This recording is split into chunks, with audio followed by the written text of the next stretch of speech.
americano. Vamos a empezar a grabar la sesión, si no tienen inconveniente. Pues estamos muy felices de estar aquí con ustedes.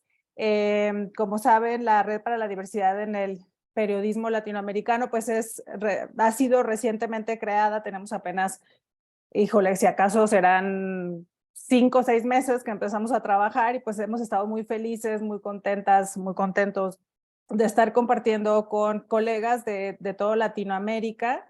Mi nombre es Mariana Alvarado, yo les saludo desde la Ciudad de México y soy pues una de las fundadoras de la red. El día de hoy vamos a empezar una segunda serie de webinarios sobre temas de diversidad. Les compartimos que hicimos una primera serie entre enero y marzo de este año con temas como migración, perspectiva de género, comunidad LGBTIQ+, y también hablamos de temas, bueno, empezamos realmente a hablar desde qué es diversidad, ¿no? Un poco como para ir entendiendo pues lo que realmente incluye diversidad.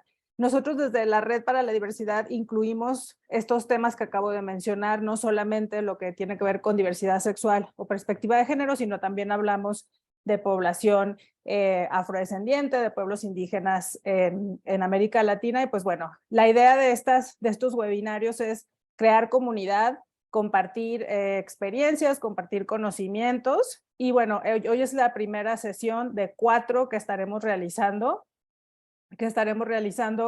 a partir de hoy martes. Cada martes tendremos una sesión diferente y pues estamos muy, muy contentos de que estén con nosotros el día de hoy.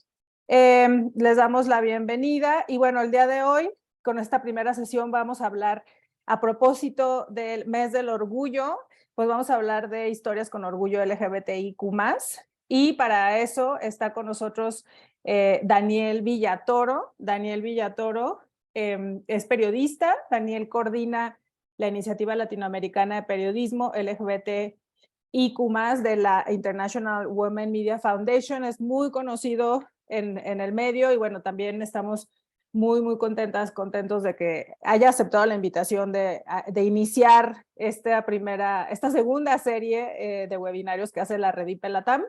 Y bueno, hoy en la primera sesión que está muy prometedora, les platico también que Daniel fue reconocido a su trabajo, fue seleccionado como el Fellow en Derechos Humanos por la Universidad de Columbia y el año pasado ganó el premio a Trayectoria Periodista del Año del Foro Global de Juventud. Daniel está enfocado en áreas de trabajo como narrativas y datos abiertos. Publicó la investigación El registro de la violencia contra personas LGBTIQ+ en el 2021 y 5 guías formativas, entre ellas Sacar el periodismo del closet también en el 2021. Como muchos de ustedes le conocen, pues está impulsando muchas de las iniciativas que tienen que ver con diversidad sexual, ¿no? Nada más, antes de pasarle la palabra a Daniel, recordarles que el objetivo de esta Red para la Diversidad es esto que ven en pantalla: impulsar un enfoque de diversidad, equidad e inclusión basado en los derechos humanos para transformar el periodismo y las salas de redacción. Nosotras buscamos que haya una mejor representación de las sociedades en América Latina, que como saben es una región sumamente diversa. Y pues sin más preámbulo, les dejo con Daniel, no sin antes recordarles que este es un espacio seguro. Entonces por favor les vamos a pedir que utilicen el chat para, por supuesto, hacer comentarios y preguntas a nuestros participantes del día de hoy, pero de una manera sumamente respetuosa. Por favor, les vamos a pedir eso. Sí nos vamos a reservar el derecho de mantener gente o no en la sesión según se vaya dando la convivencia, una convivencia que queremos que sea inclusiva, sin discursos de odio, por favor, y lo que venimos es pues prácticamente a aprender. Y muchas gracias, Daniel, te dejamos la palabra. Hola, gracias Mariana, gracias a la red por la invitación y gracias a todas las personas que nos acompañan esta mañana, ¿verdad? En esta tarde. Tardecita de calor en Ciudad de México. Yo voy a mandarles un mensajito porque al final, digamos, esta es una conversación que queremos que las personas que forman parte del periodismo se integren. Entonces, si quieren comentar algo en redes sociales o, digamos, les paso ahí los perfiles de Twitter para que ustedes puedan etiquetar a algunas de las personas que estamos hablando hoy y digamos, también para seguir moviendo esta conversación que pues sabemos que es necesaria no solo en este espacio digital, sino también digamos que se vaya a las reacciones, a los espacios en los que trabajamos y los diferentes países de esta región súper diversa. Bueno, pues empezamos y yo voy a ir presentando a quienes nos acompañan en esta tarde. Empiezo presentando a Arlen Molina desde México, periodista y creadora de contenido, habita en Ciudad de México y su trabajo es enfocado en temas de derechos humanos, diversidad sexual, género y antirracismo. Colabora en Revista Volcánicas y también en Agencia Presentes y forma parte de la 7ª generación de la Red LATAM de Jóvenes Periodistas y en el programa Exprésate, este que mencionaba Mariana, en el que yo participo, junto a la International Women's Media Foundation. Gracias por acompañarnos. Arlen, ¿cómo estás? Hola, ¿qué tal? Mucho gusto a todos. Muy bien, con mucho calor, como ya decía Mariana, en la Ciudad de México estamos atravesando por una ola de calor, entonces aquí aguantando. Todo muy bien, muchas gracias por la invitación. Súper, presento a Agustina y después nos vamos un poco con las dinámicas que vamos a tener hoy. Agustina Ramos, de Argentina, tiene una perspectiva transfeminista y de derechos humanos y forma parte del equipo de Agencia Presentes y también redactora en TELAN, la Agencia Nacional de Noticias de la República Argentina. Bienvenida, ¿cómo estás? Hola, ¿cómo están? Bueno, mil gracias por estar acá. Y bueno, nada, acá hace bastante frío, yo estoy en Argentina, les mando un poco de estas vibras para allá y son las 8 de la noche más o menos por ahí. Como decía Mariana, es una región con mucha diversidad como el clima. Así que vamos a hablar un poco de cómo se refleja esto en las coberturas y para eso estamos acá. Y bueno, yo para comentarles un poco cuál es la dinámica, vamos a tener, digamos, primero una presentación de una cobertura, contenido y la experiencia de quienes nos acompañan hoy. Y aprovechando el tema del orgullo, vamos a hablar un poco de si hay aspectos por los que esta cobertura o este trabajo, digamos, por qué se sienten bien al respecto de ello, algunos tips y sugerencias de buenas prácticas. Y también, digamos, vamos a ir aprendiendo de sus experiencias. Y entonces, ahorita es un espacio más para escucharlas y luego vamos a tal vez establecer más una conversación, un espacio más abierto. Y desde ya, yo estoy atento a quienes estén usando o que quieran activar una pregunta. Les pido la dinámica, puede ser por chat o pedir la palabra. Igual, digamos, nosotros nos vamos ordenando ahí para estar muy conscientes de que las personas que quieran participar puedan hacerlo y también para moderar una conversación que sea muy nutrida. Y con eso, el tiempo es tuyo. Perdón. Empiezo yo, ¿cierto? Sí. ¿Podríamos empezar con la presentación? Sí, un segundo, por favor. Bien. Bueno, mientras les voy platicando un poco mi experiencia, en qué espacios he colaborado. Yo soy de la Ciudad de México. Por destino de la vida empecé a hacer periodismo, aunque yo me especializo en publicidad y comunicación audiovisual. Como que las cosas de la vida me llegaron a hacer periodismo y yo antes tenía un repele al periodismo, pero era por este periodismo pues académico, muy de señoros que me habían enseñado. Entonces encontrar otras formas de contar historias justo desde el orgullo, desde lo que a mí me atraviesa también, fue una forma pues nada de irme adentrando, perdón, en el periodismo. Y bueno, creo que bueno, yo he colaborado en un medio aquí de México que se llama Ruido en la Red. Después estuve trabajando, colaborando con Revista Volcánicas, que es un medio de periodismo feminista basado en Colombia, pero pues cubren toda la región de Latinoamérica. Y actualmente también colaboro en Agencia Presentes, que es un medio enfocado en derechos humanos y comunidad LGBT. Entonces, pues nada, por ahí han sido los espacios y que me han dado mucho y me han hecho amar el periodismo y arrepentirme de decir, ay, yo jamás voy a hacer periodismo, es lo que hago ahora y me gusta mucho. Entonces, a mí me gusta ver cómo se relaciona el papel que tienen los medios y las experiencias LGBTI+, ¿no? Que yo creo que el papel de los medios y cualquier tipo de experiencia va a haber un punto de encuentro siempre, pero bueno, por el tema, creo que me gustaría hablar como justo ese punto de encuentro de los medios y las personas LGBT. Y bueno, creo que tienen un papel muy importante, puesto que durante la etapa en la que como personas de la diversidad sexogenérica, sexodisidentes, vamos descubriendo nuestra orientación sexual o identidad de género, nos vemos expuestos a una gran cantidad de información porque pues tenemos muchas preguntas, ¿no? Queremos preguntarnos qué es lo que nos está pasando, si no somos las únicas personas que lo estamos experimentando y demás. Entonces, pues, lógicamente, el primer lugar en donde vamos a preguntar esto o expresar nuestras dudas va a ser en Internet, en los medios, cualquier tipo de medio de información va a ser una gran fuente para nosotras, ¿no? Para nosotros, un gran aliado, aliade. Buscamos referentes que nos hagan sentir seguros con nuestro cuerpo, nuestras atracciones, nuestros afectos, nuestras formas de querer mostrarnos al mundo. Entonces, cuando recurrimos a los medios buscando estas respuestas, ¿no? O un poco intentando entendernos. Lamentablemente, muchas veces encontramos esas respuestas, pues, que estigmatizan. Hay historias que estigmatizan estas experiencias, o incluso llegamos a ver todavía esta información que lo criminaliza, ¿no? Como un delito, como un pecado también. Creo que en América Latina aún está mucho esta narrativa de que es un pecado. Entonces, bueno, creo que como medios ahí tenemos una gran responsabilidad en cómo decidimos contar las historias, ¿no?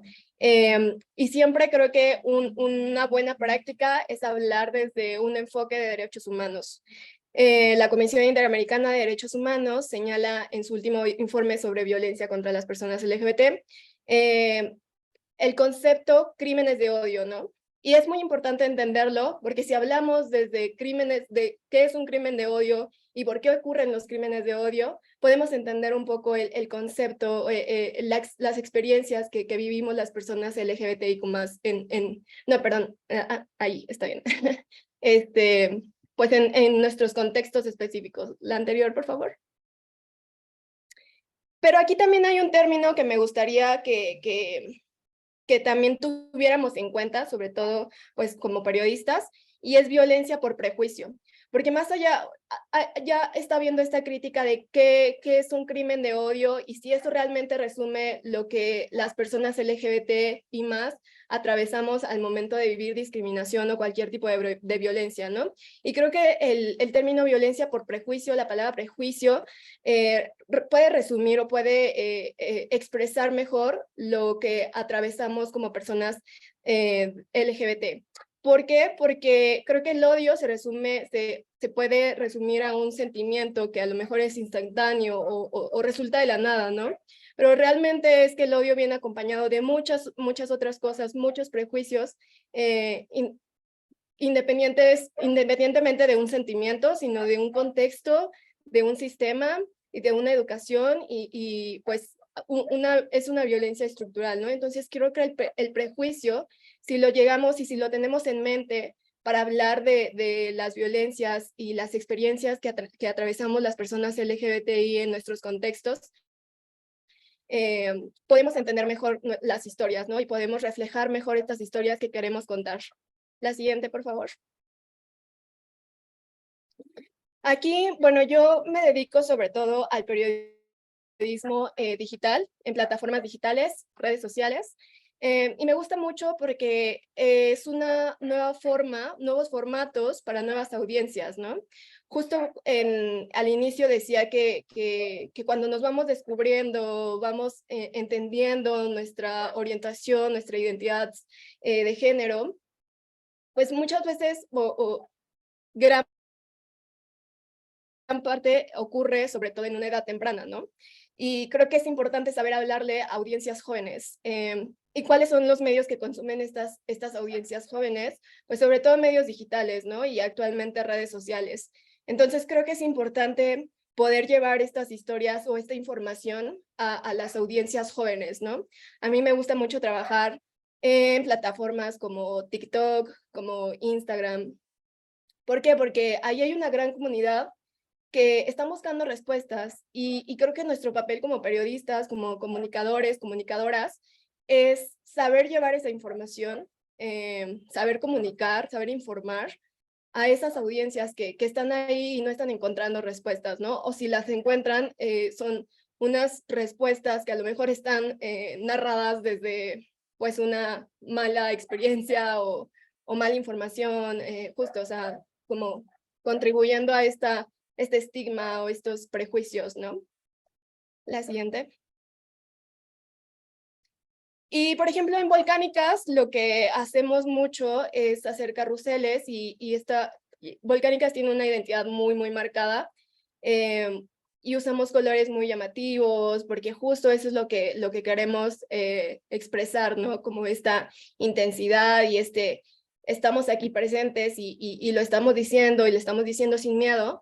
Y creo que hay muchas formas de contar y de hablar de conceptos que a lo mejor parecerían difíciles de explicar, pero quizás si los contamos de una forma más digerible para la audiencia, podamos contribuir más a empatizar, ¿no? O crear un sentimiento y crear narrativas positivas. Hablamos mucho de la cultura pop, porque creo que Volcánicas también hace un contenido muy pop, pero que atraviesa por cosas personales, cosas políticas, cosas sociales, de derechos humanos. Entonces, como que llevamos todos estos temas y los transformamos y los contamos de una manera que impacten positivamente, ¿no? Por ejemplo, aquí hablamos de John Mico, que es esta cantante puertorriqueña, lesbiana, que es disruptiva en el género urbano, ¿no? Porque habla de las relaciones lésbicas en un género que a lo mejor es muy misógino, ¿no? O era muy misógino y ahorita, pues las narrativas están cambiando y queremos hablar de ello, porque sí, desde la cultura pop han habido muchas revoluciones, entonces creo que es importante saberlo contar. Hablamos de las identidades no binarias, con carruseles, con cosas más dinámicas, con ejemplos, y también en momentos como específicos, en efemérides o fechas importantes. Nos gusta mucho, por ejemplo, cuando hay marchas, cuando sabemos que va a haber movilizaciones en las calles, demás, nos gusta mucho como sacar cartelitos, ¿no? Aquí podemos, para etiquetar a tu crush, espantar antiderechos y llevar a la marcha LGBT, y es como empoderar, ¿no? Estas narrativas y decir, vístete con orgullo, exprésate con orgullo, entonces como que es una buena forma de poder llegar a estas audiencias jóvenes que a lo mejor no se han sentido representadas con los medios tradicionales, que actualmente creo que hay muchos medios tradicionales que están haciendo un trabajo bastante interesante y sí se están como reformando desde adentro y desde las historias que cuentan, pero también es cierto que hay mucha desconfianza, ¿no? De parte de las disidencias, porque pues durante años no han sabido contar nuestras historias o las han contado desde el estigma y pues tampoco creo que tampoco podemos culpar a quienes no confían en los medios porque pues se han hecho cosas lamentables, ¿no? Pero si llegamos desde lugares que puedan impactar de manera positiva a estas audiencias y se sientan representadas, pues creo que es un gran paso y algo que podemos poner en práctica, ¿no? Siempre buscar nuevos formatos, nuevas formas de contar historias, intentando escuchar a esa audiencia y preguntándonos cuáles son sus necesidades, qué es lo que quieren escuchar, qué es lo que están buscando, ¿no? Siguiente, por favor. Y bueno, yo el año pasado hice un reportaje que se llama Pride y Celebración, la fiesta también es resistencia, y creo que esta es una de las historias con orgullo de las que pues yo me siento pues justo orgullosa. Y este reportaje, yo lo que quería hacer, la intención que tenía era pues contar cosas positivas de la comunidad, de la diversidad LGBT+, ¿no? Porque muchas veces justo cuando buscamos historias, cuando buscamos qué es lo que se está hablando de la comunidad LGBT, pues vemos crímenes de odio, vemos transfeminicidios, vemos discriminación. Son noticias que a la fecha siguen ocurriendo, ¿no? Apenas la semana pasada hubo un ataque transfóbico, transodiante en el metro de Barcelona, ¿no? De Madrid, de Barcelona, me parece. Y la gente no hizo nada y fue una violencia y una agresión bastante, pues, impactante, ¿no? Hay videos de eso y ves a la gente que no actúa. Y esta es una noticia que pasó la semana pasada, ¿no? Y es una noticia, son el tipo de noticias que vemos pues a diario. Entonces creo que también para las personas que somos parte de la comunidad LGBT+, pues nos cansa, ¿no? Nos desmotiva, nos hace sentir mal, y creo que una de las cosas a las que tenemos que apostar también es a contar que no solo somos tragedia, no solo somos historias tristes, no solo somos casos de tristeza, ¿no? Sino que también hay mucha alegría y mucha felicidad en nuestras historias.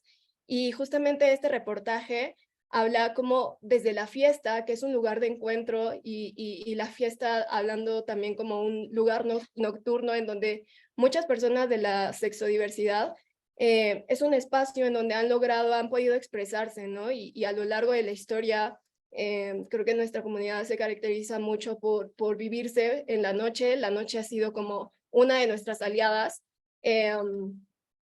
y donde podemos ser nosotros, ¿no? Entonces, a mí, yo lo que quería contar en este reportaje era eso, como desde la fiesta no solamente es el goce, sino que también se crea resistencia desde ahí, se crea colectividad desde ahí, y nos merecemos esos espacios, ¿no? Y desde ahí también podemos hacer un gran cambio, y desde ahí también podemos luchar, y nada, ahí cuento como testimonios de varias personas que se dedican a eso, ¿no? A crear eventos, a generar estos espacios seguros para las sexodisidencias, ¿no? Porque aquí en la Ciudad de México ocurre algo bien extraño, que es que estos lugares como bares gays, justamente son eso, ¿no? Son espacios solamente para la comunidad gay. Y entonces se olvida a las demás identidades, ¿no? ¿Qué pasa con las lesbianas? ¿Qué pasa con las trans? ¿Qué pasa con las transmasculinidades? Como que no encontramos este espacio, pero sí están ahí, ¿no? Y se están haciendo cosas, y desde esos espacios se crea colectividad, y pasa un fenómeno muy, muy padre que pues eso, crear redes y crear resistencia desde ahí. Entonces, pues un poquito va de eso el reportaje, y me dio mucho gusto hacerlo, como que me compartieron esa alegría. Sí, la siguiente. Y pues creo que algunas recomendaciones que yo he tomado en cuenta, y creo que son importantes para cualquier medio, es implementar políticas internas sobre el tratamiento de la comunicación en casos de personas gay, lesbianas, trans, no binarias, intersex y demás. Siempre es bueno tener como claro cómo es que van a abordarse esas historias, ¿no? Y por supuesto que se evite la revictimización. Incorporar como parte de la dinámica interna diferentes momentos en el marco de las fechas emblemáticas. Por ejemplo, ahora el Pride, creo que es una fecha en la que pues todos los medios hacen como cosas y demás, pero tampoco es la única fecha importante para nosotros, y tampoco creo que sea como necesario tener una fecha en especial, sino que sea algo que se considere dentro de los eventos anuales y demás, ¿no? Pero que es algo que ocurre pues todo el tiempo, y que todo el tiempo están ahí nuestras historias y merecen ser contadas. Creo que también es importante que nuestras principales fuentes sean organizaciones, activistas y personas involucradas con los derechos humanos de la comunidad LGBTI+. Importante tenerlos ahí en el radar, ¿no? Conocer su trabajo y ver de qué manera nos pueden apoyar para contar eso que queremos contar.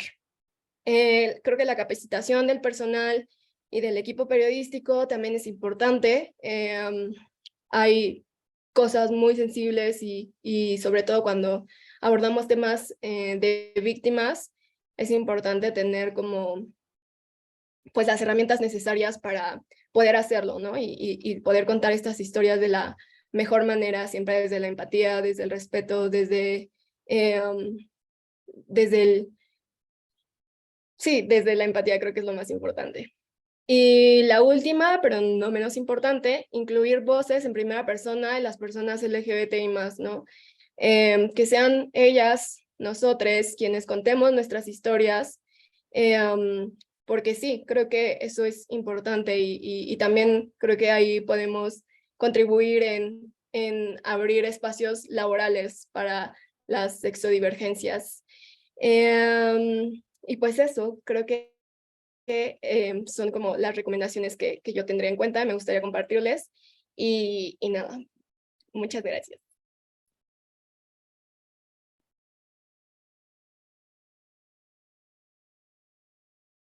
Ay, creo que estás Estás muteado. muteado, Dani. Perdón. Hola, listo, perdón. Muchas gracias, Arlen, por compartir tu historia con orgullo. Gracias ahí también por los aprendizajes. Vamos a pasar hasta Venezuela con Fabricio Sánchez de Camilo, periodista venezolano que escribe sobre cultura y población LGBT, miembro de la Red de Diversidad en el Periodismo Latinoamericano y del Observatorio de Violencias LGBT. Buenas noches, gracias por acompañarnos. Es tu tiempo para que nos enseñes un poco sobre tu trabajo y justo ver cuál es tu historia de orgullo. Hola, buenas noches. Me gustaría saber si me escuchan. ¿Me escuchan bien? Excelente, buenísimo. Bueno, buenas noches. Gracias por la invitación. Gracias por el espacio.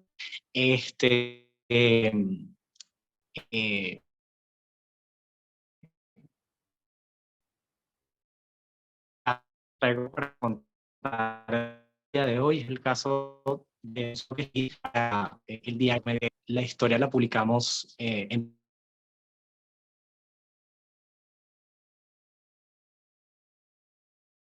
se llama Descubriendo el poliamor en Venezuela. Y les voy a hablar un poquito el día de hoy sobre eso. Siguiente, por favor.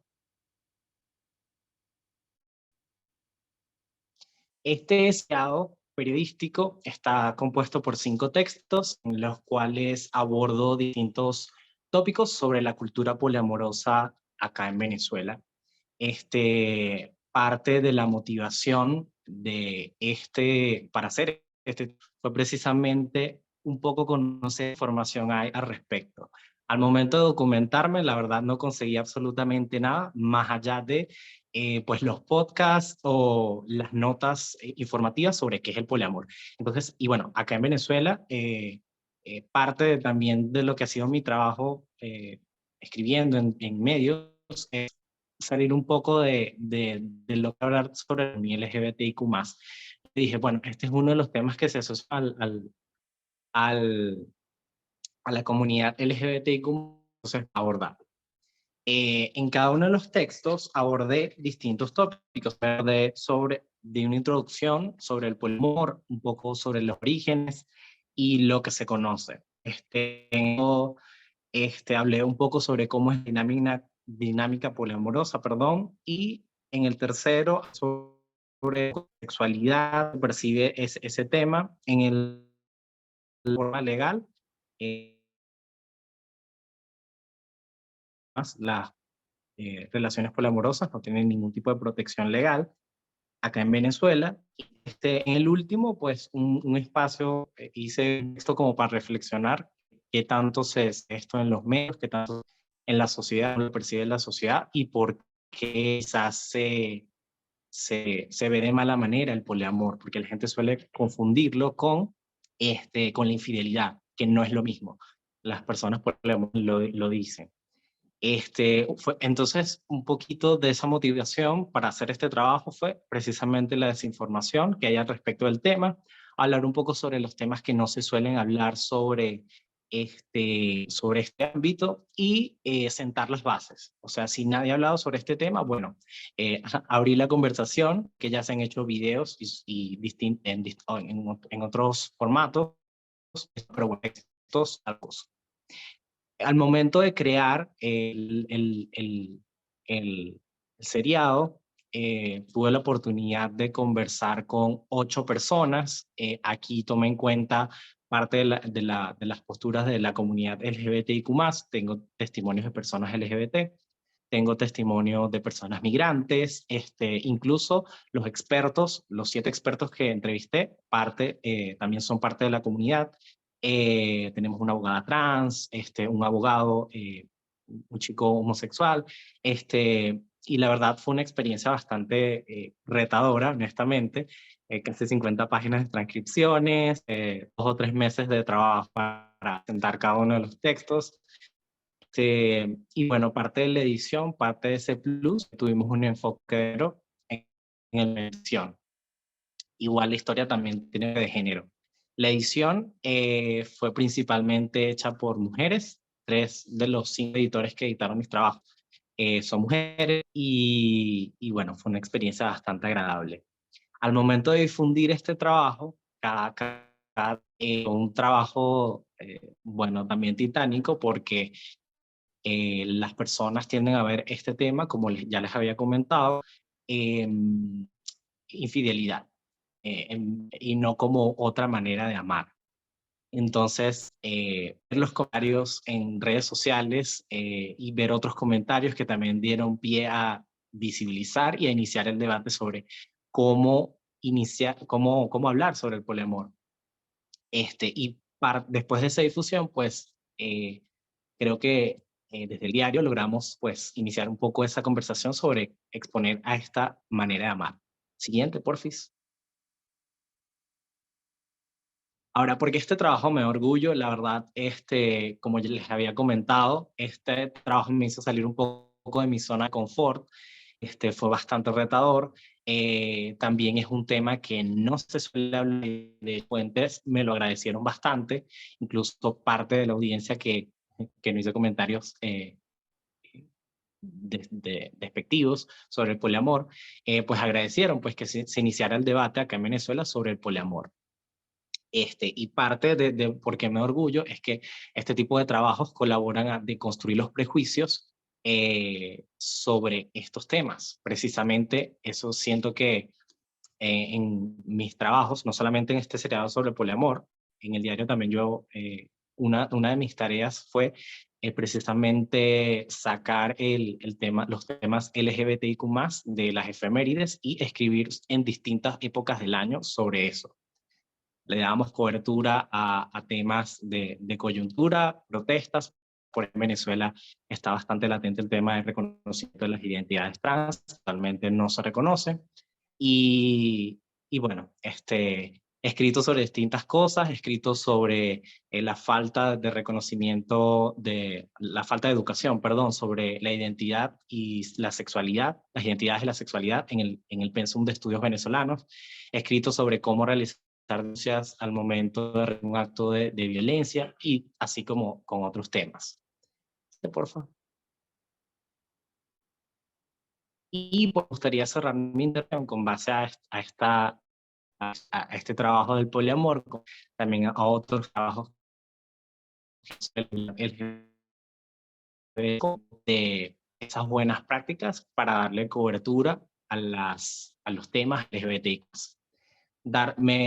Como primero, pues darle voz a las personas lesbianas, queer, no binarias, trans e intersex. Solemos quedarnos siempre en las historias de hombres blancos, cis, homosexuales, y la verdad es que dentro de la comunidad LGBT hay un espectro bastante grande de identidades, de realidades, de necesidades que exponer, y nosotros como periodistas tenemos ese trabajo. También estar al tanto de cada detalle. Oye, esta pregunta puede ser discriminatoria para la persona, esta pregunta de verdad toma postura sobre el tema o en realidad nos ayuda a conocer más sobre el tema.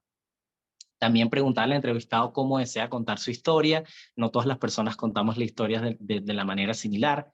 Sincerarse sobre las intenciones de la publicación. Muchas veces las personas lo que buscan es generar clics dentro del tema y no hacer un buen trabajo.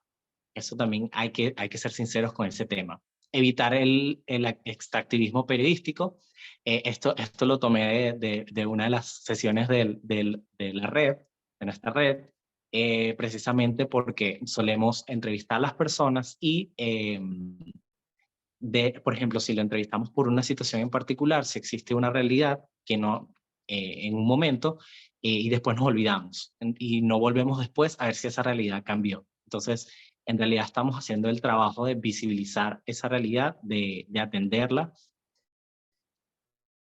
Hay que prestar atención a ese detalle. También promover el periodismo de soluciones, hacerse preguntas, ¿cómo puede ayudar esto a la gente? Empatizar con las fuentes, no tanto para adjetivar la noticia, pero lo suficiente como para contar una historia poderosa.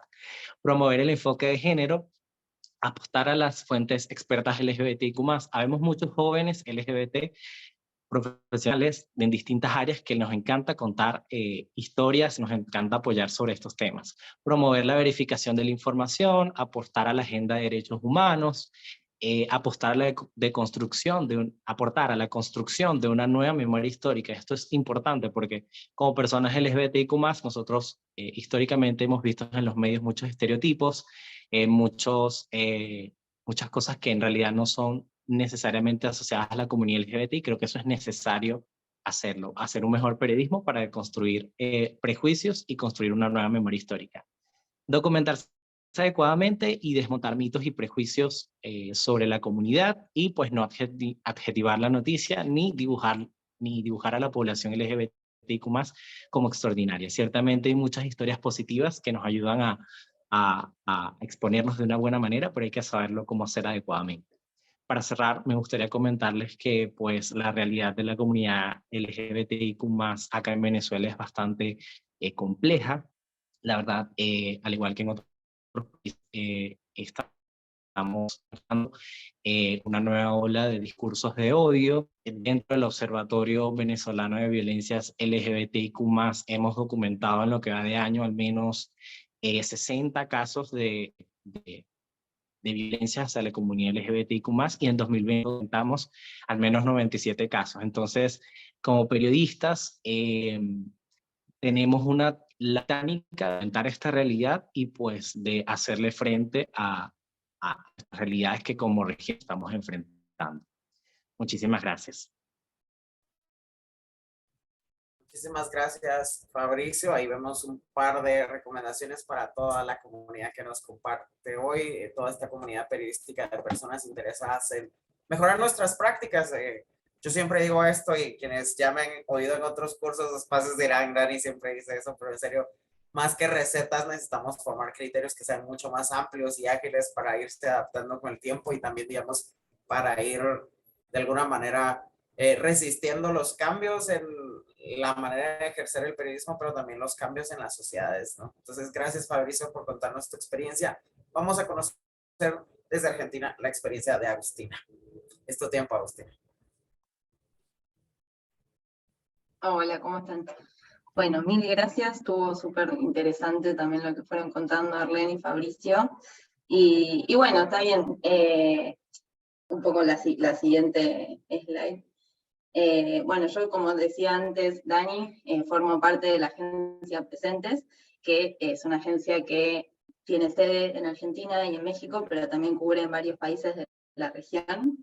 Lo hacemos esto con un enfoque transfeminista, de género, de derechos humanos. La idea, bueno, cuando nace, que fue en 2015, la idea era, bueno, poder contar aquellas historias que están subrepresentadas de alguna manera, sobre todo con respecto a la diversidad sexual, y desde hace poco también sobre mujeres indígenas. No sé si ahí se puede pasar a la siguiente. Bueno, esto es un poco para que puedan conocer de Presentes, si quieren ingresar, es también agenciapresentes.org. Y bueno, como decíamos, ¿no? Con respecto a cubrir la diversidad sexual o cubrir temas con respecto a lo LGBT, bueno, sucede muchísimo que cubrimos noticias trágicas, desde crímenes de odio, ataques, discriminaciones, un poco lo que venían contando también Arlene y Fabricio. Bueno, América Latina, si bien ha tenido avances en muchos países, o se ha conquistado leyes importantísimas, también hay un montón de retrocesos, hay una avanzada de la derecha en un montón de países, entonces sigue siendo fundamental seguir cubriendo estos temas, y no solo seguir cubriéndolos, sino hacerlo de manera rigurosa. Acá, como para que tengamos algunos datos, igual esto no tiene que ver solo con América Latina, sino a nivel mundial, con datos de ILGA Mundo. Bueno, 6 países prescriben la pena de muerte con actos sexuales consentidos entre personas LGBTIQ+, y eso es solo uno de los datos de la realidad que estamos teniendo, que es bastante difícil, pero como decíamos, no solo cubrir temas LGBT tiene que ver con la tragedia, y que además para nosotros como periodistas, a veces cubrir tantas noticias trágicas, nos afecta un montón, obviamente a nuestra salud mental, también les afecta a los lectores, ¿no? Leer todo el tiempo noticias difíciles, y la realidad es que también pasan cosas buenas. Así que pasamos a la siguiente. Y a la siguiente también. Así que, bueno, nosotros un poco estuvimos viendo en presentes, bueno, qué historias dábamos que sí, no sé, que nos dan, son esperanzadoras, que nos ponen contentas cuando las hacemos, que nos emocionan de alguna manera. Y bueno, por un lado tiene que ver, por ejemplo, cuando hacemos historias de vida, ¿no? Perfiles de activistas referentes súper importantes. En presentes también estamos intentando hacer cómics para revalorizar las historias de nuestras referentas LGBT más importantes. Acá, por ejemplo, hay en el norte, perdón, está mi gato que está haciendo desastres, pero bueno, acá estamos.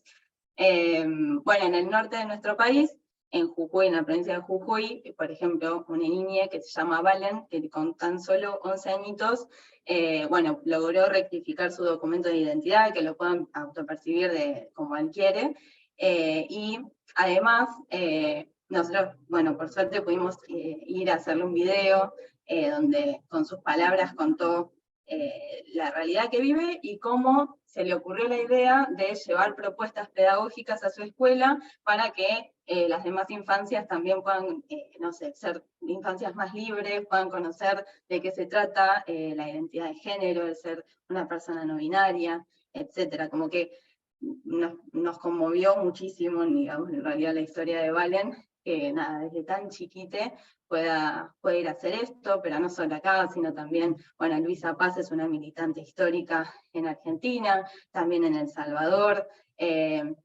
Bueno, acá está la historia de un joven trans, que es Noé Molina, que bueno, también es una persona ciega, que después de haber vivido un montón de abusos, bueno, logró de más grande una pasión que es su deporte, y nada, poder competir ahí y encontrar en ese lugar una transformación también de su vida.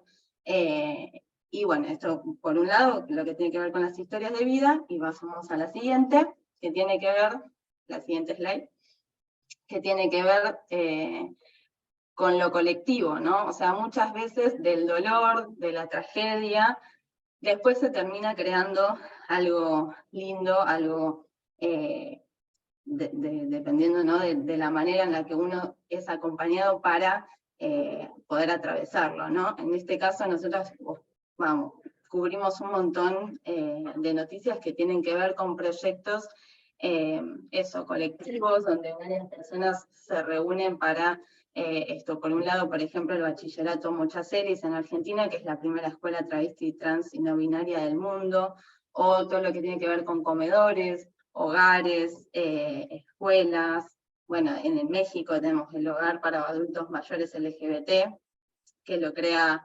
Samantha, que es una mujer trans grande, ¿no? Viendo que hay una realidad donde lamentablemente de por sí los adultos mayores son excluidos de la población, ni hablar de las personas LGBT.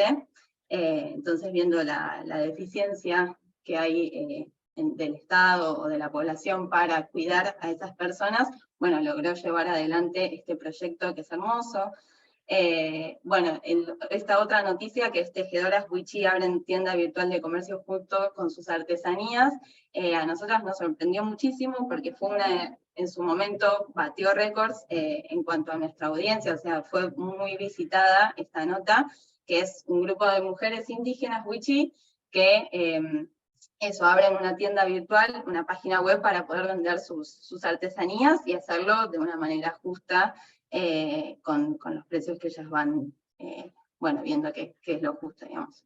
Pasamos a la siguiente, para contar un poco, bueno, una experiencia que, bueno, esta para que vean es, por un lado, bueno, distintos de los proyectos, ¿no? El de arriba es el del Hogar de México para adultos mayores.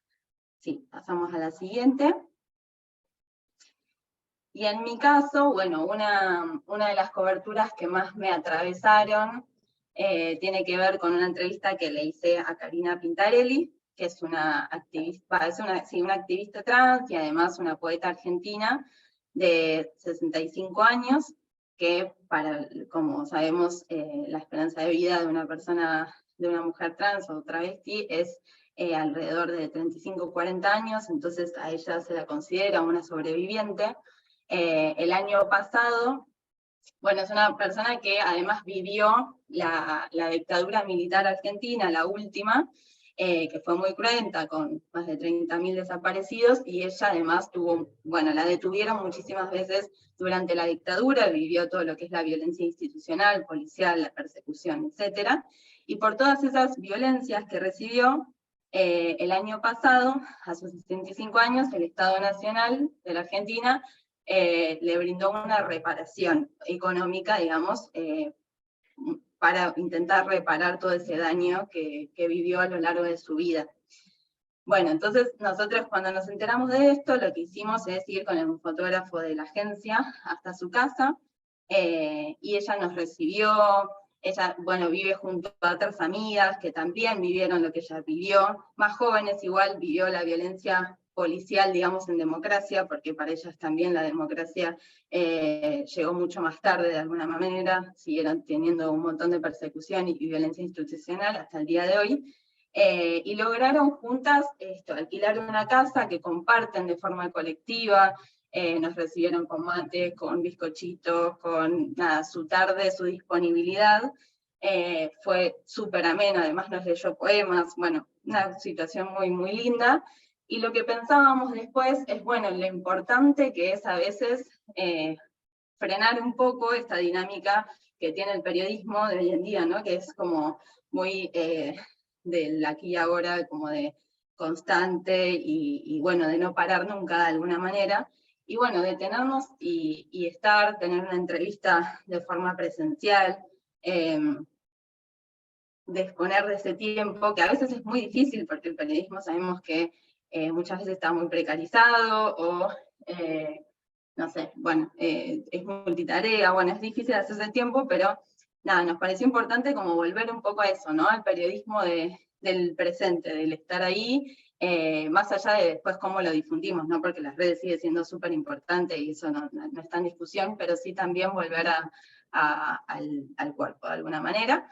Y pasando a la siguiente, también como a la siguiente slide, ahí está, algunas de las prácticas que pensamos que podrían estar buenas para incorporar en el periodismo, tiene que ver, por un lado, bueno, esta cuestión de la presencialidad también, de a veces hacerse el lugar y tenerlo en cuenta de alguna manera.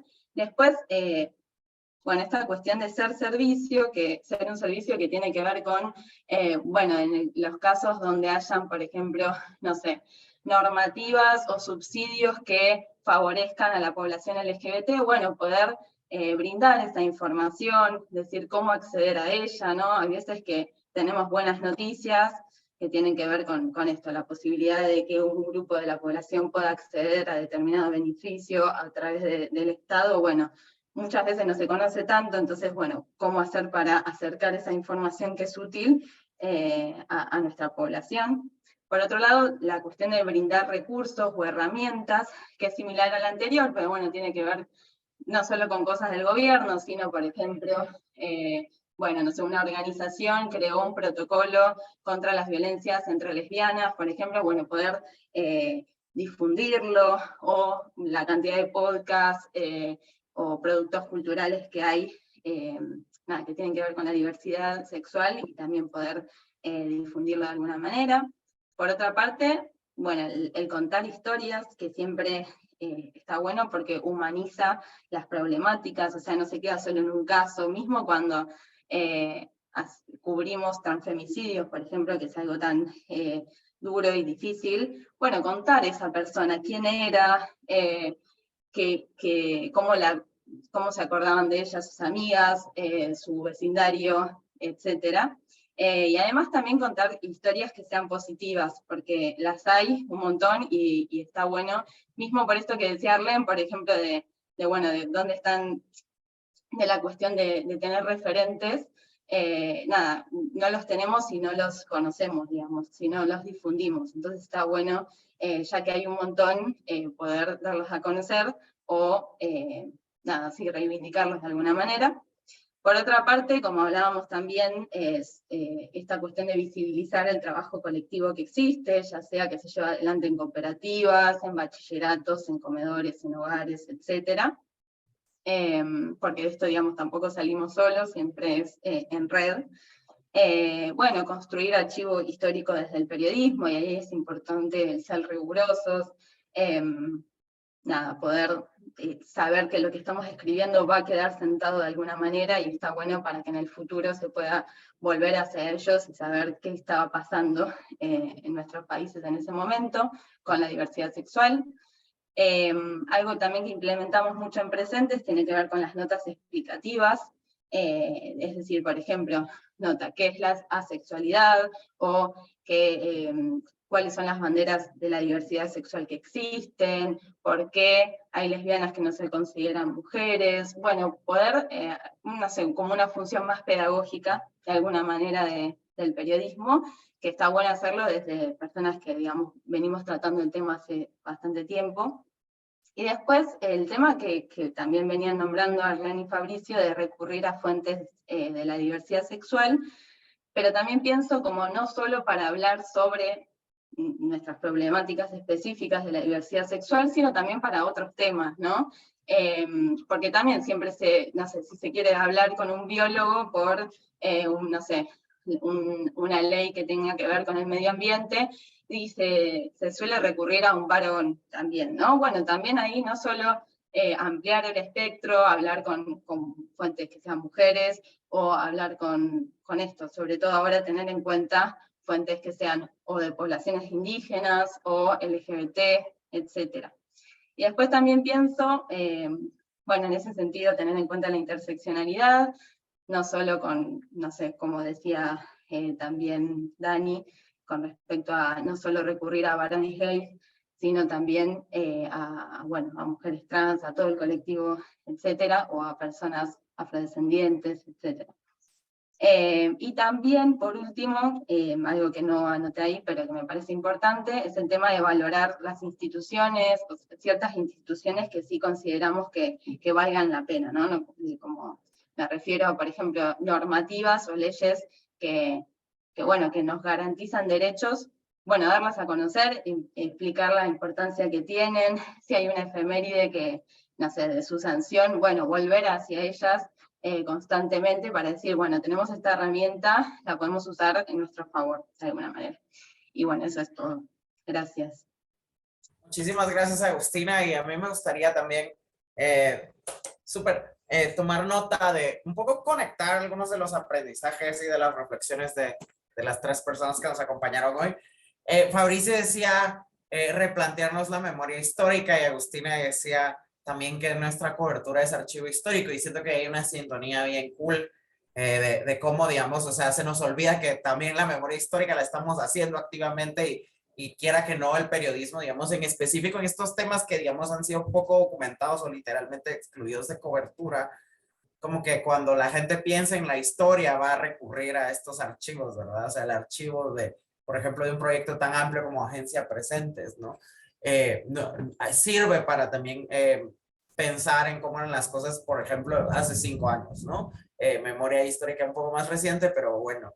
De ahí yo también quería conectar un poco lo que decía Agustina con lo que habló Arlen sobre formatos, ¿no? Muchas veces se nos olvida explicar, y digamos al final también Fabricio llegó a la explicación a través de una serie de coberturas sobre algo que era mitificado, o digamos que tenía algunas narrativas de desinformación en la discusión, ¿verdad? Entonces, muchas veces como que desde la cultura periodística en la que hayamos sido criados, puede que no tengamos una conciencia sobre el aspecto explicativo también. Muy de narrar, denunciar, pero se nos olvida que también a veces hay como una onda más educacional, sobre todo en temas, digamos, que han sido obtusos o oscurecidos, o en los que, digamos, no ha habido intelectualidad, producción de fuentes, etcétera, etcétera. Y entonces, digamos, yo también ahí quería hacer otro vínculo, digamos, entre lo que Fabricio nos hablaba sobre también cómo los aprendizajes del periodismo de soluciones nos pueden aportar, como también, digamos, la reflexión que Arlen nos hacía sobre qué piensa una persona LGBT cuando accesa a los medios, y cuando, digamos, en su camino de vida, cómo es su relación con los medios y tener sensibilidad con ello. Y también, digamos, lo que, como este llamado que nos hacía Agustín a recordar que es un servicio y que también, digamos, se pueden brindar herramientas a través del periodismo. Y yo también les quiero contar, como mencionábamos al principio, yo coordino una iniciativa sobre periodismo, así rápido, les digo, hemos apoyado la producción de al menos 116 historias en los años pasados y creo que ya vamos por 240 periodistas formados de varios países. Y ahí produjimos unas guías que llamamos sobre periodismo más incluyente o cómo hacer una cobertura más inclusiva. Son 5. En específico, la 3 aborda algunos de estos tipos a profundidad. Si algunos de ustedes esperaban tal vez un glosario o como cosas más como, digamos, o sea, yo estuve tuiteando sobre todo las recomendaciones de cada una de los panelistas y de las personas que nos acompañaron hoy, pero también ahí pueden encontrar definiciones, buenas prácticas, cosas a evitar y etcétera, y otros tips teóricos que si están interesados, interesadas en esto, puede ser muy, muy útil para que vayamos aprendiendo en el ejercicio del periodismo. Y en esa línea, yo también quería dejar el tiempo para las preguntas y hacer un recordatorio. Ahí Mariana nos compartió en el chat que hay un enlace de asistencia. Recuerden que las personas que forman parte de esta serie de webinars pueden acceder a un diploma de participación y, digamos, se puede dar fe de su participación en medida de que llenen los formularios de asistencia. Entonces, y que participen de toda la serie que ya luego les recordaré. Pero bueno, pasamos hacia las preguntas y, digamos, voy a empezar con José Echeverría, que nos pregunta cómo es la relación con periodistas de medios o medios en donde no aceptan a las comunidades LGBT. La relación con periodistas de medios. Sí, o sea, creo que puede ser con los periodistas o los medios que digamos que tienen otros discursos menos aceptadores. Nos pregunta, ¿alguien quiere responder esa pregunta?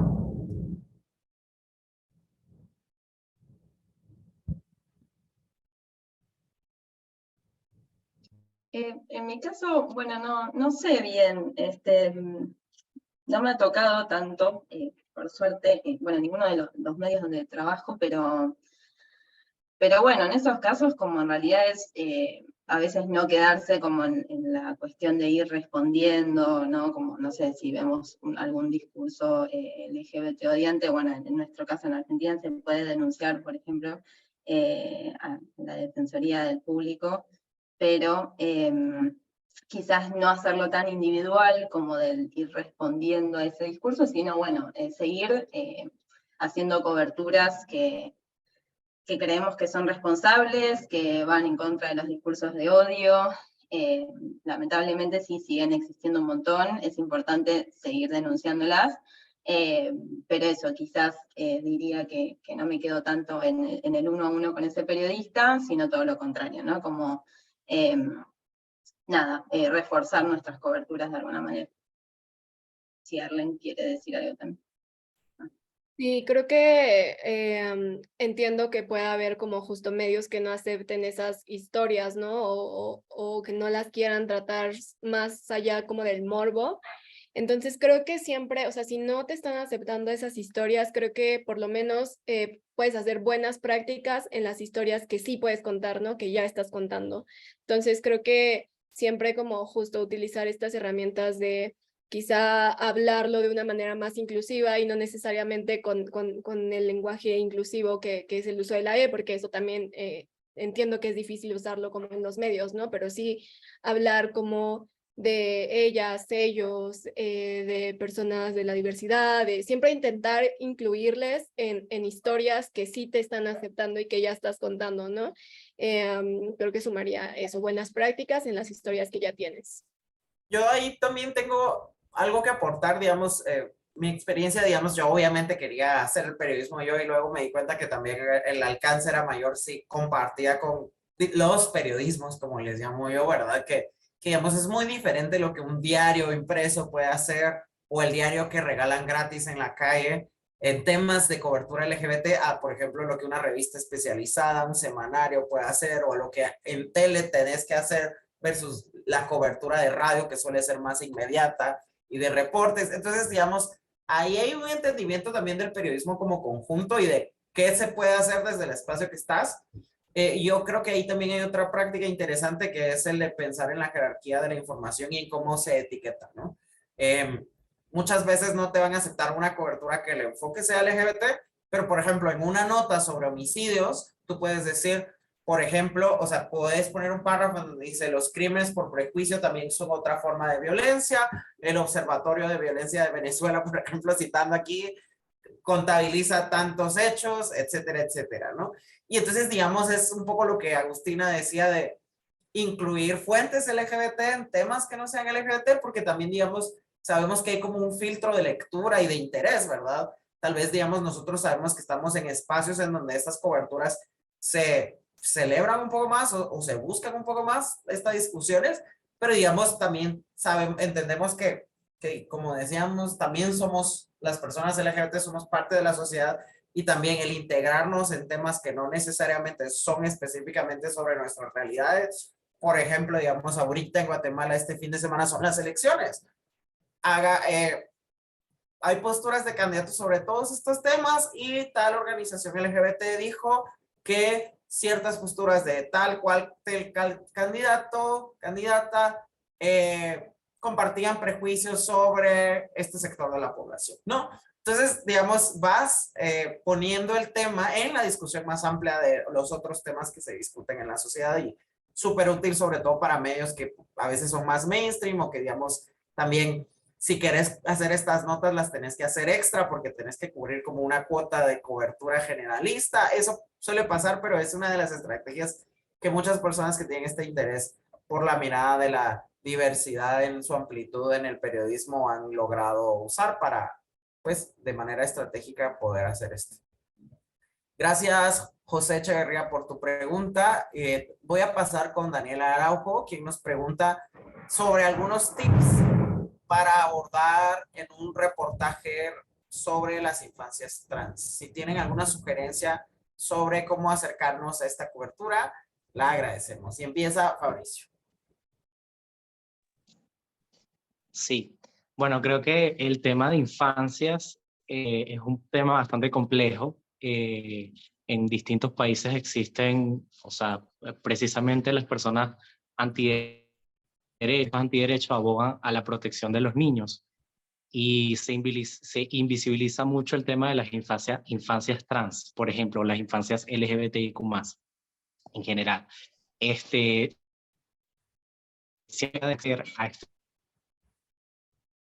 Sería precisamente pues contando las historias de las infancias para abordar estas historias. ¿Qué debemos hacer? Bueno, tener quizás el permiso de padres, verificar la legislación nacional actual sobre las infancias, establecer una relación de confianza con el tutor legal y con la niña o adolescente.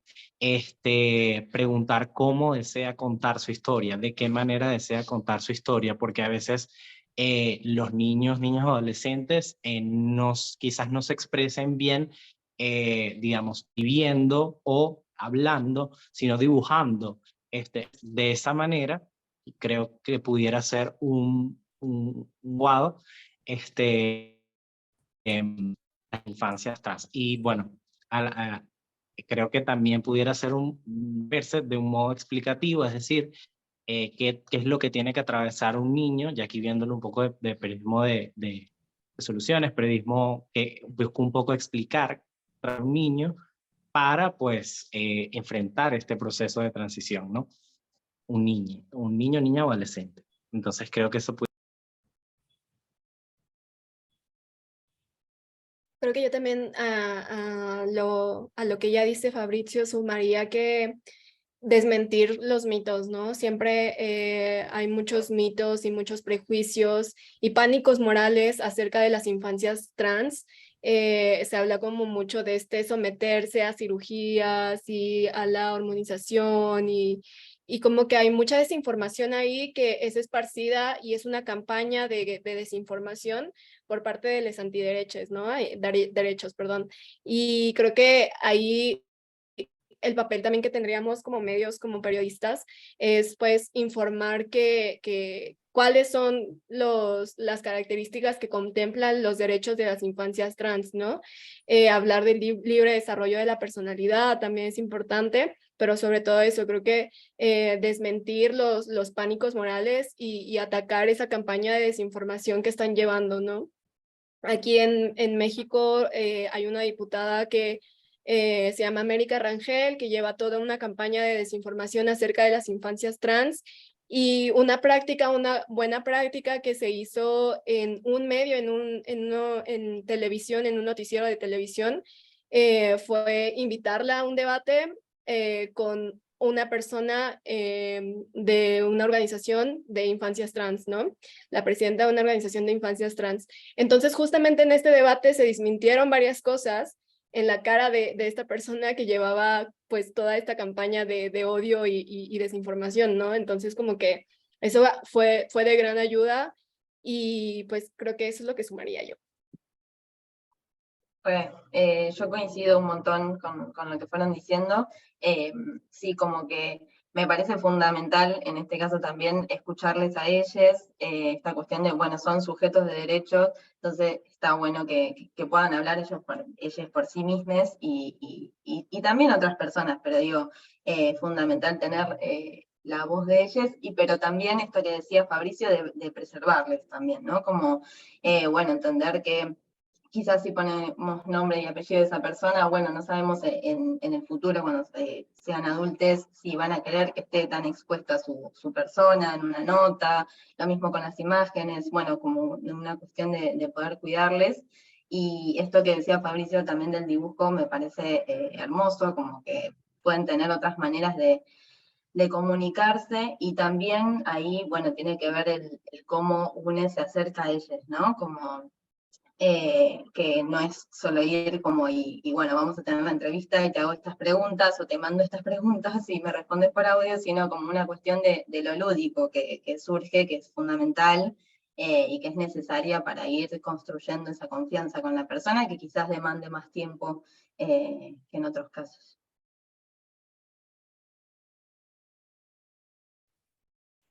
Muchas gracias. Yo tal vez ahí una consideración es también, digamos, en cada país difiere un poco cuál es el tratamiento, pero algunos sí tienen como medidas específicas en torno a infancia, ¿no? Entonces sí, hay que revisar también, digamos, cuáles son las prácticas de tu país relacionadas a la identidad de una persona menor de edad.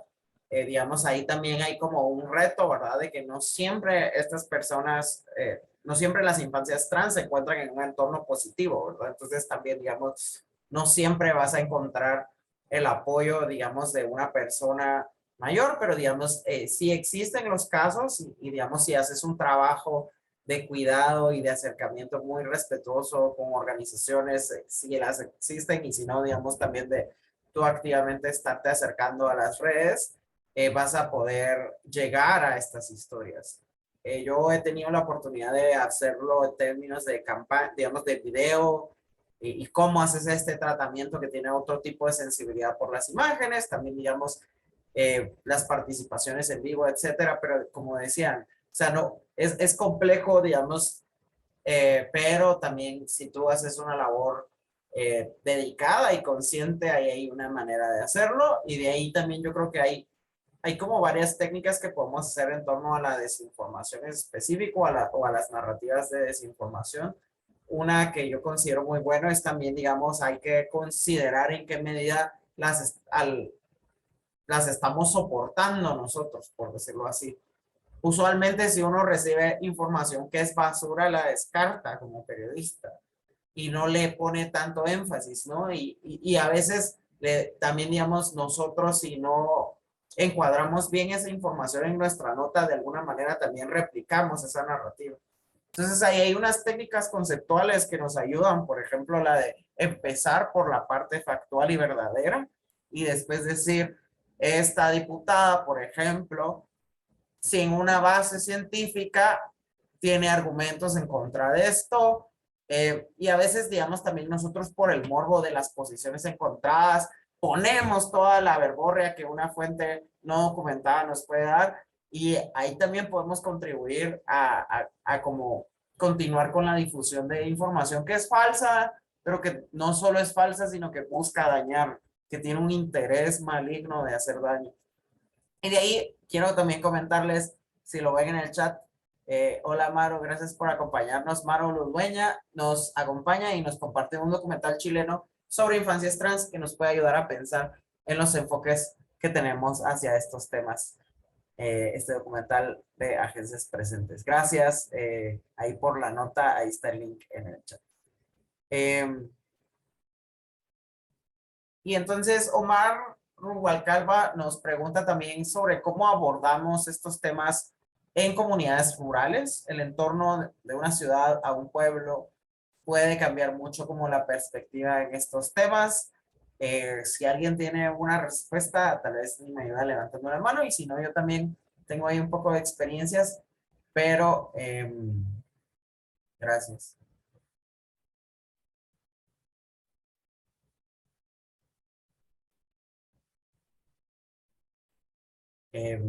Si no, yo empiezo. Pero bueno, yo creo que ahí hay varios aprendizajes, y el primero es, sí hay, por decirte, terminología en torno a las identidades LGBT, pero tienes que tener mucho respeto sobre cómo se identifican las personas, porque esta terminología también existe por un acceso al conocimiento, ¿verdad? Y cuando este acceso al conocimiento o este acceso es diferenciado, es diferente, los términos van a cambiar. Y muchas veces también nosotros como que tratamos de corregir y como de imponer una visión, digamos, por decirte, centralista, o a veces es más academicista, a veces no tanto. Pero digamos, por ejemplo, aquí en Guatemala, voy a tomar un ejemplo, pero el insulto aquí es hueco, vacío. Y hay personas que digamos, no se quieren llamar gays, se quieren llamar huecos, ¿no? Y así es como se definen, porque han reutilizado ese término como una forma de resistencia, ¿no? Y a veces uno, el periodista, quiere como ponerle ahí, consulté a 2 hombres homosexuales, no, ellos, o sea, digamos, hay que respetar eso, ¿verdad? Y lo mismo pasa también, digamos, cuando tal vez el concepto exacto no se tiene. Y en cuanto a la ruralidad, yo creo que también hay otra noción de hacerlo con mucho cuidado y empatía, y de hablar con las personas. Muchas veces en entornos rurales las personas no tienen una conciencia completa de los efectos que la exposición de un medio puede causar en su vida. Yo, por ejemplo, trabajé en muchos temas de conflictividad social en mineras y espacios en donde las personas ponían la cara y la voz, pero trataba de ser muy consciente de decirles, mire, usted está en una posición vulnerable porque está en un pueblo pequeño en donde su activismo es visible. Yo voy, o sea, estas fotos no son porque yo soy su amigo, estas fotos son porque yo soy un periodista, y digamos, este medio es digital, tal cual, la exposición va a ser tal, ¿verdad? Para hacer que las personas sean muy conscientes de, digamos, como del alcance y que puedan tomar una decisión consciente al darte tu consentimiento sobre qué tanto vas a exponer o no. Y de ahí, yo creo que también hay otro tip, que es el de también recordar sobre la diversidad cultural. Digamos, por ejemplo, yo tengo mucha experiencia abordando la intersección entre las identidades LGBT y la cultura maya de Guatemala. Y ahí hay mucha riqueza periodística que no todas las personas han podido aprovechar, pero digamos, sí hay muchas experiencias de cómo construir esos puentes de entendimiento, ¿verdad? Para contextualizar. Hay cosas que no podemos traducir. Por ejemplo, hice un reportaje sobre el VIH en comunidades indígenas y cómo que el Estado no pusiera información en los idiomas mayas generaba esta doble discriminación y unos indicadores bastante lamentables. Y era bien interesante toda la discusión, que si no hubiera tenido alguien que me tradujera las palabras y contar un poco sobre eso, yo no pudiera haberme acercado de la misma manera. Entonces, eso sería de mi parte. Y Arlen, tú tienes un comentario. Sí, creo que estar bien conscientes de que al hablar de historias LGBT en personas de comunidades indígenas, afrolatinas y demás, que no la homofobia, la lesbofobia o cualquier violencia que la atraviese puede ser no la única y no la más fuerte tal vez, porque en esos contextos a lo mejor el racismo es lo más fuerte, la violencia más fuerte que les atraviesa, ¿no? Entonces estar como consciente de esas intersecciones y esas violencias y otras violencias que atraviesan y también nombrarlas, ¿no? Y contextualizarlas. En el feminismo también se hace como mucho esta crítica de ser consciente de la interseccionalidad, ¿no? Que les atraviesa, porque así como hay diversidades de mujeres, hay diversidades de personas LGBT, hay diversidades dentro de la L, dentro de la B, dentro de la G, dentro de la T. Entonces siempre contextualizar como la situación social de cada persona y estar consciente de todas las intersecciones que le atraviesan, ¿no? Gracias, Fabricio. Sé que quieres hablar, pero me toca moverme a otra pregunta porque tenemos poco tiempo y ya nos toca cerrar. Y vamos a ver si nos da más tiempo. Y solo para no dejar las dos preguntas que nos quedan. La primera es sobre los casos de violencia a la comunidad. Tal vez si podemos hacer un consejo de cada una de las panelistas, nos podrían brindar consejos para no revictimizar a una persona. No sé si alguien puede empezar. Cristina. Sí, bueno, en mi caso me parece fundamental como leer ya todo lo que, no sé si todo, pero gran parte de lo que ya está publicado del caso, no sé, llegar a la entrevista con conocimiento previo para no tener que volver a preguntarle, bueno, cómo va la causa o cosas que además no son las personas indicadas, por ejemplo, las personas que están afectadas. En esos casos recurrir a otro tipo de fuente como abogados, etcétera, y a esa persona nada, consultarle, bueno, qué mensaje quiere dar o qué cosas recuerda, no sé, cosas que a veces no es necesario ir directamente o volver a hacerle recordar lo que pasó o lo que pasó una persona llegada, sino que puede aportar también desde otro lado. Buenísimo, Fabricio. Sí, yo sumaría allí el tema de preguntar cómo desea esa persona contar su historia o qué no desea contar, porque caemos en pregunta, irnos de una o directo a la pregunta que suele traerle recuerdos trágicos a esa persona y eso en muchos casos es revisante, ¿no? Entonces, en primer lugar, creo que es la persona cómo desea contar su historia. Y también sumaría, creo que establecer una relación previa que permita romper un poco el hielo a la hora de hacer la entrevista. Quizás hablar un poco sobre su vida, sobre su historia, crear un contexto de esta persona, porque la persona víctima de violencia no es el hecho de violencia. La persona víctima de violencia tiene una historia que le rodea, entonces creo que para mí sería importante visibilizar eso. Gracias. Arlen, ¿tienes un tip para no revictimizar? Listo. Pues en la última les voy a pedir un tweet a cada uno y vamos a ir por Agustina, Arlen y cerramos con Fabricio. Nos preguntan sobre la situación política de sus países, cuál es la posición oficial sobre la diversidad en sus países y digamos cómo, cuál es la actitud oficial hacia el periodismo en temas de diversidad. Bueno, acá hay como, sí, no sé, a nivel presidencia o gobierno nacional, podríamos decir que bueno, sí, es un gobierno bastante más afín a políticas de diversidad.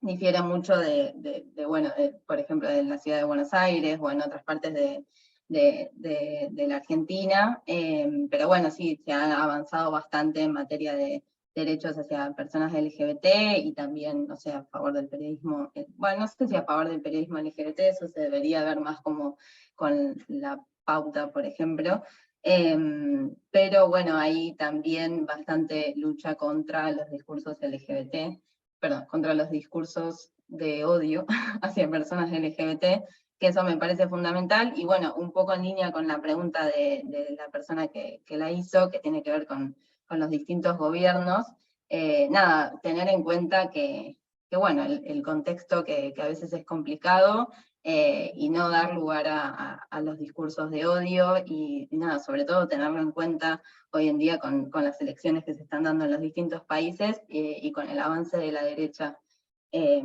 nada, que es algo a atender y bueno, a estar atentos.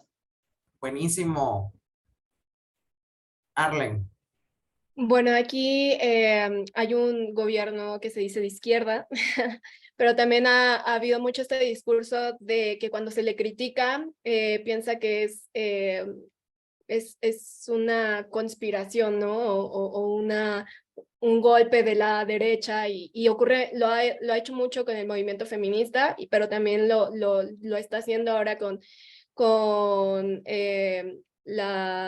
con el colectivo LGBT, ¿no? Porque justo, o sea, hay reclamos, hay exigencias que se hacen desde los activismos, pero también desde el periodismo LGBT y feminista, ¿no? Entonces, como estas críticas, el gobierno las ha tomado como ataques de la derecha, de oposición, que se oponen al cambio y que propone este presidente.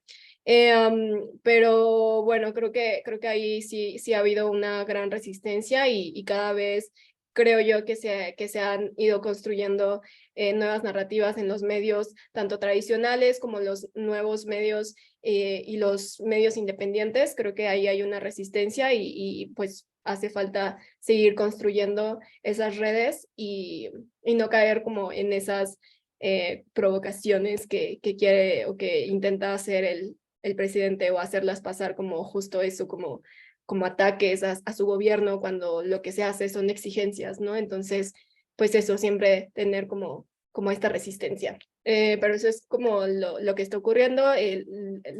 Lo oficial es que sí es un gobierno que apoya las diversidades y que está como haciendo cosas a favor de la comunidad LGBT, pero luego vemos esta contraparte, ¿no? Buenísimo, y yo solo añadir ahí también, digamos, como la ola de ataques al periodismo como práctica, ¿no? También que es una dinámica muy común generar esta narrativa anti el periodismo, independientemente si es periodismo sobre lo LGBT, que vemos lastimosamente muy amplia en América Latina. Fabrizio, contanos, ¿cuál es tu postura sobre esto? Bueno, para brevemente, porque sé que ya terminamos, nada, la situación en Venezuela, como muchos sabemos, Venezuela junto a Paraguay es los últimos países en la región que no tienen ningún tipo de ley especial para la población LGBTIQ+. No fue sino hasta este año que en el mes de marzo que se despenalizó la homosexualidad en las Fuerzas Armadas. El año pasado se creó una Fiscalía Especial para la Población LGBTIQ+, con alcance nacional. Sin embargo, esta fiscalía, al estar establecida en Caracas, quizás no tiene suficiente alcance para las distintas regiones del país. El discurso oficial es ninguno. La verdad es que, al igual que en otros países, se dice ser un gobierno, un Estado socialista, ¿no? Sin embargo, aún las exigencias siguen siendo las mismas por parte de la población LGBTIQ+. Y bueno, lamentablemente en la Asamblea Nacional, que es donde se tendría que legislar sobre este tema, actualmente gran parte de los legisladores son de la conservadora cristiana pentecostal. La verdad es lamentable porque desde el observatorio hemos documentado discursos de odio que buscan pues negar la identidad de las personas, por ejemplo, trans. Entonces, bueno, esa es la situación desde acá, desde Venezuela. Para cerrar, les quería comentar pues que tomen en cuenta la población LGBTIQ+, no solamente en el mes del orgullo, sino en otros ámbitos, somos mucho más y pues démosle seccional a más. Como ya había contado mi compañera Arlene. Perfecto, gracias Fabricio. Y bueno, yo me quedo con los recordatorios. La siguiente sesión se llama Periodismo Feminista en Perspectiva, Deconstruyendo Mitos, y nos va a acompañar con la moderación Lucía Solís, y participarán Michelle Nogales, cofundadora de la revista Muy Guaso, Alejandra Higareda, directora general de Malvestía, y Graciela Tiburcio Loyarza, periodista feminista especializada en género y derechos humanos. Y las conversaciones son 4, entonces empezamos este ciclo. La siguiente va a ser sobre cómo cubrir violencias de género desde el periodismo, y la última con nuestra querida Mariana Alvarado, desinformación, audiencias y discursos peligrosos en temas de diversidad. Muchas gracias, Dani. Muchas gracias a todos, todas, todos por participar con nosotros. Y bueno, nada más extender el agradecimiento al Centro Knight para el Periodismo en las Américas, Rosenthal, Teresa Mioli, que siempre nos han estado apoyando para el lanzamiento de esta red, y pues decirles que estamos muy felices que se hayan conectado esta tarde, y por favor que estén al pendiente de nuestras redes sociales. Seguramente mañana en algún momento del día lanzaremos el link para que se puedan registrar a la siguiente sesión. Y pues es todo. Muchas gracias, Daniel. Gracias, Fabricio. Gracias, Agustina. Gracias, Arlene. Súper enriquecedora la conversación. Y bueno, les esperamos para la siguiente. Bonita noche. Chao, muchas gracias. Gracias. Feliz noche.